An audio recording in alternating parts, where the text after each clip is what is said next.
누가복음.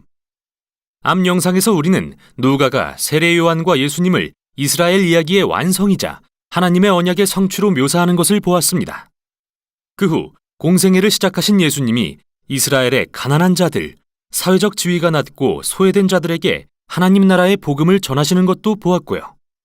예수님은 이른바 거꾸로 된 하나님 나라에서는 우리의 모든 사회적 가치가 뒤바뀐다고 가르치셨고, 이 단락의 절정에 이르러 누가는 예수님을 예루살렘에서 죽으심으로써 새로운 출애굽을 일으키실 새로운 모세로 묘사했죠.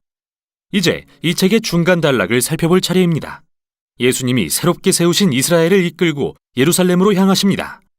이 부분은 주로 예수님이 길 위에서 만난 다양한 사람들에게 비유로 가르치시는 내용이고, 그분을 따르는 제자의 수는 늘어갑니다.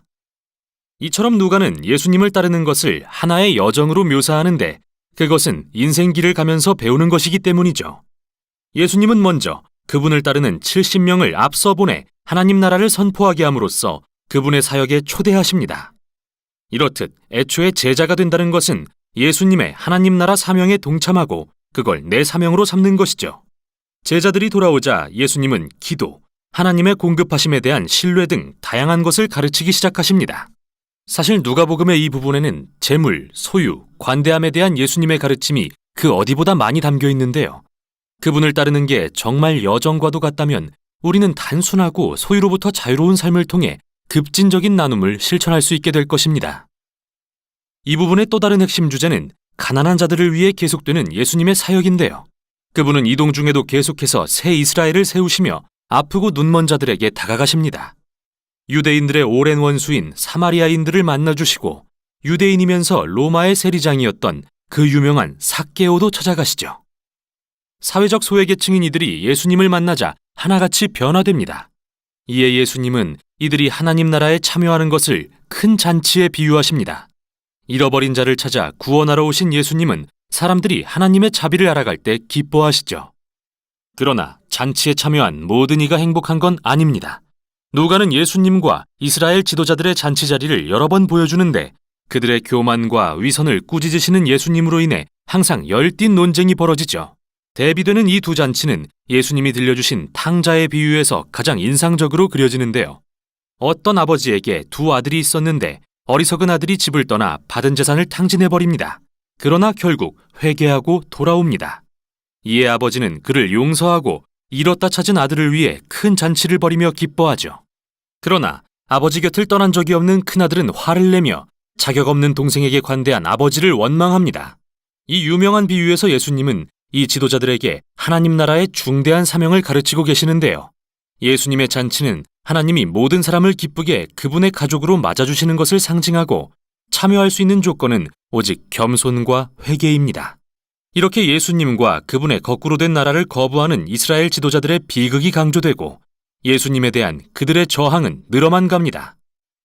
예수님이 유월절을 맞아 마침내 예루살렘에 이르시는데 가까이에 오셔서 그 성을 보시고 우십니다. 제자들은 그분을 메시아 왕으로 환호하지만 이스라엘 지도자들은 그분을 비난합니다. 예수님은 그들이 평화의 하나님 나라를 거부한 결과가 로마 제국에 대한 저항과 반항으로 이어져 이 성의 멸망을 초래할 것을 아셨습니다.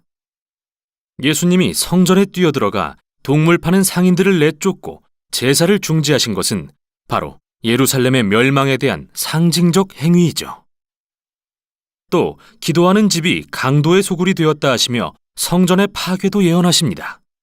이러한 행동은 당연히 예수님과 이스라엘 지도자들 간의 일련의 논쟁을 불러왔고, 예수님은 결국 로마 군대가 이 성을 포위하는 날이 올 것이라고 예언하십니다.